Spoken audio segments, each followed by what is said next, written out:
Okay, so AI and terrorism. It's kind of like everywhere you look these days, right? Yeah, it's definitely got people talking. It seems like it's either AI is going to save the world or AI is going to destroy us all. So let's cut through all that hype, Right. We're diving into this UN report, algorithms and terrorism. Gives a much clearer picture, I think. Definitely. And it carries a lot of weight, too. It's a joint effort, bunch of different UN agencies involved. Plus, they had this whole panel of experts weigh in. So we know it's serious stuff. Absolutely. Not just some thought experiment. Right. This is about real world threats. Yeah. And let me tell you, getting into this report, some of the possibilities are, pretty unsettling. Yeah. And what's really fascinating is that even for those of us who've been studying AI for a while, it's moving so fast that this is almost uncharted territory. Exactly. And the report really emphasizes that.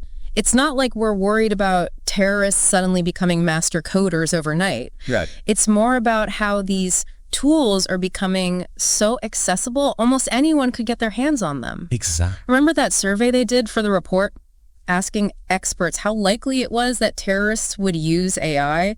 Not a single one said it was unlikely. Yeah, that's pretty telling. Makes you realize this is not some far-off threat. It's something we need to be thinking about right now. It is, and especially because we've seen it before, right? Terrorists have a history of being early adopters when it comes to new tech, often in ways people don't expect at all. Oh, absolutely. The Christchurch attack, that was live streamed, right? I mean, That's a chilling example if ever there was one. It is. And it's not just isolated incidents either. The report mentions how Europol took down almost 2,000. 2,000? Yeah, almost 2,000 terrorist-linked URLs in a single day. That's incredible. It really highlights the scale of online activity and how these groups they're already exploiting these platforms. So when you add AI to the mix, it's not a question of if, but when, and, how, which is, I guess, what this whole report is about, right? But before we get into all the ways they might use AI, I think it's worth talking about something that's already happening. Drones. Yeah, drones are a good example of how terrorist groups are already adapting existing technology. Yeah. And we're not talking about, hobbyists flying drones in the park. The report goes into how ISIL had an actual drone unit. They had a whole unit. An unmanned aircraft, the Mujahideen, that's what they called it. Yeah. And they weren't just messing around. They actually carried out attacks using these drones. See, I think a lot of people think of drones as, low tech or something, but the report uses them as an example of what's to come, right? They're a stepping stone, exactly. Because you think about it, drones are already being used for surveillance, targeted attacks, even propaganda, and that's right now. So imagine those same drones, but with autonomous capabilities, facial recognition, being able to learn and adapt. And that's what makes it so worrying. It's that combination of existing technologies with AI that is becoming more accessible all the time. So it's like a total game changer. It could be, yeah. So we can't just be worried about terrorists getting their hands on AI. We have to think about how they might use what's already out there, right? Which is what makes this UN report so important, really. It's a wake-up call. It really is. We need to start thinking like our adversaries.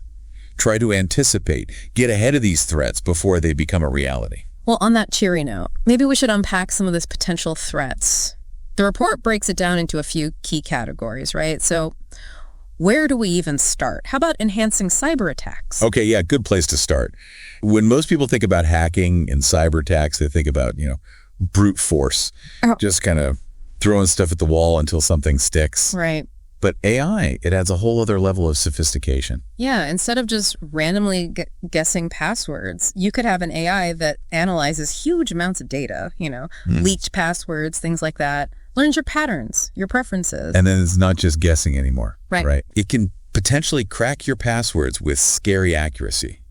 And then imagine, it's not even just passwords. It's using AI to create the perfect phishing email, so you're more likely to give up that information yourself. So it's not just about breaking the door down, it's tricking you into opening it yourself. Exactly. And once that door is open, the potential for disruption is, it's huge, almost limitless, really. Kind of like that scene you always see in those heist movies, right? Yeah. Where they get past all the security because they find some weakness no one even thought about. Exactly. Except here, the weakness is us. And the thieves are using AI and they're learning faster than we can keep up. That's the scary part. It's kind of creepy when you think about it. But okay, so that's cyber attacks.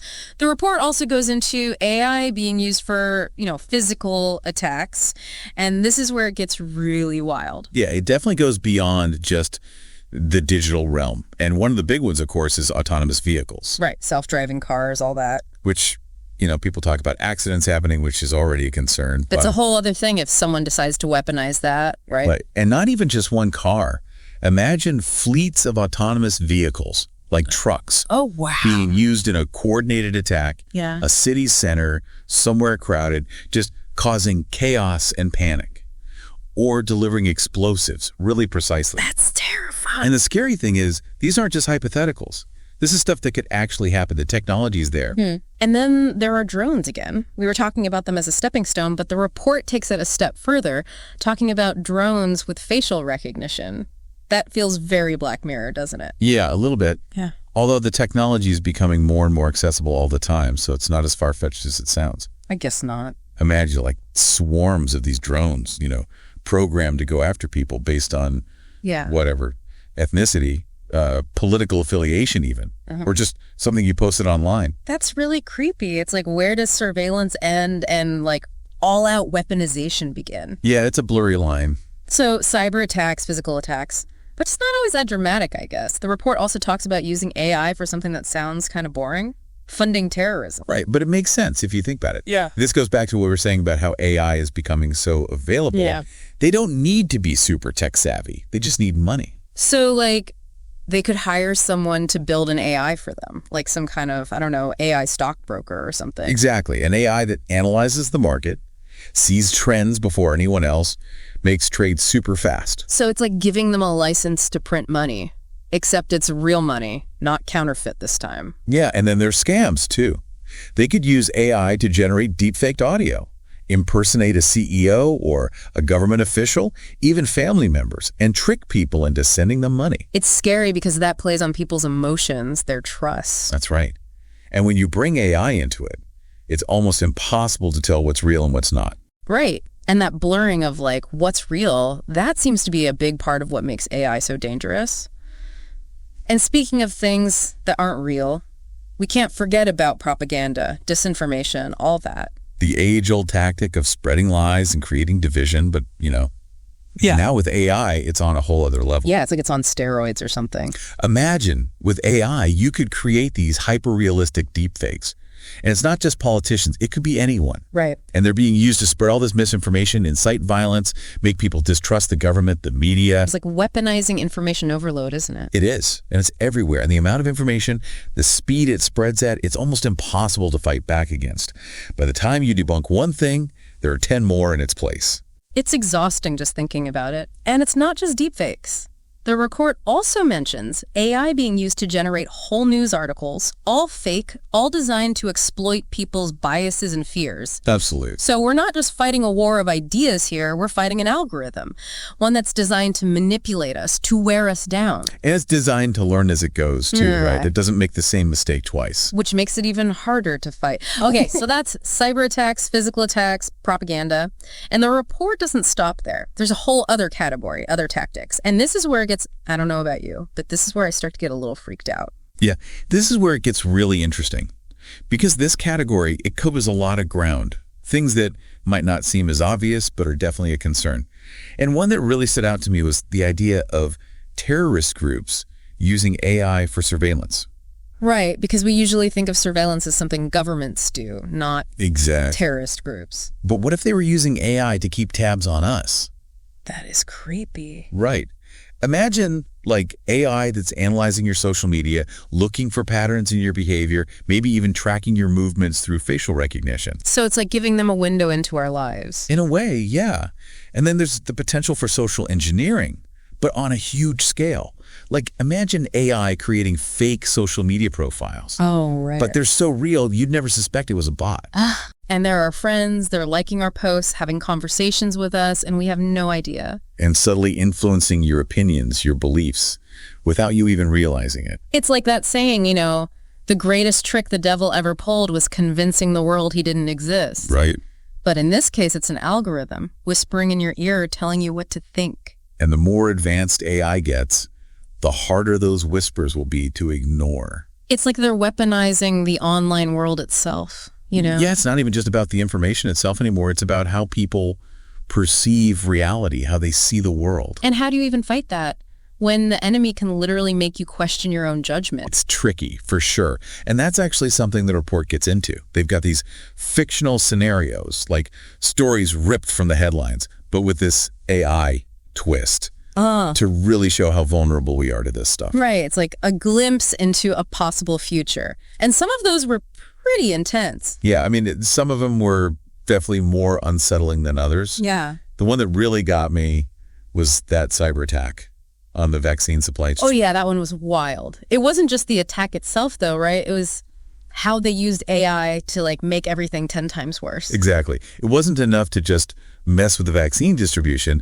They had to create this whole deep fake audio of a government official admitting to some cover-up. Oh, right. It played right into all those anxieties people already had. So you've got a public health crisis on your hands, and they turn it into a full-blown political meltdown. Yeah. Just like that. It's brilliant and terrifying at the same time. Right. Like, talk about effective propaganda. Jeez. And that's the thing. They're not just using AI to cause chaos. They're using it strategically. Which makes it so much scarier. Yeah. There's that other one about the drones, but instead of, like, a full-on attack. Oh, right, with the facial recognition. Yeah, so much creepier because it's so precise, you know? Like, they could take out one specific person in a huge crowd. Yeah. No bombs, no collateral damage, just gone. And very little that anyone could do to stop it. Exactly. Okay, that one maybe ties for the most disturbing. But then there's that other scenario, the one about AI as a service on the dark web. Oh, right, yeah. Which, honestly, isn't that just a matter of time? It feels very believable. Oh, absolutely. And that's what makes it so dangerous. Think about it. Anyone could get their hands on these tools. You don't even need to know anything about AI. You just need money. Yeah. You can pay someone to make a deepfake, launch a cyber attack, whatever you want. It's like AI mercenaries for hire. So it's like the democratization of these really dangerous tools. Great, just what we need. Okay, so we talked about all these scary possibilities. What do we do? Should we just resign ourselves to this terrifying AI-powered future where terrorism is even scarier than it already is? Well, I don't think it's hopeless. The first step is awareness. We have to understand how serious this threat is, how AI can be used against us. So knowledge is power, that kind of thing. In a way, yeah. We need to be investing in research, new technology, working together globally to make sure AI is used for good, not for, blowing us all up. Yeah, that would be preferable. This whole deep dive, it really makes you think about that tension between all the amazing things AI could do and the potential for things to go very wrong. Exactly. And, one thing I kept thinking about going through all this is that it's not just about terrorists using AI. What about governments using it against terrorists? That's a whole other conversation, yeah. Where do we draw the line? How far is too far? I don't have the answers, but these are questions we're all going to have to grapple with sooner or later. Absolutely. The future of AI is not set in stone. We have a chance to shape it, to make sure it's used responsibly and ethically, but we have to be proactive about it. It's a conversation that's just getting started, really. Well, listeners, there you have it, a deep dive into AI and terrorism, a glimpse into a potential future, and hopefully some food for thought. We'll keep exploring these issues, doing the research, and bringing you the insights you need to navigate this crazy, rapidly changing world we live in. Thanks for joining us.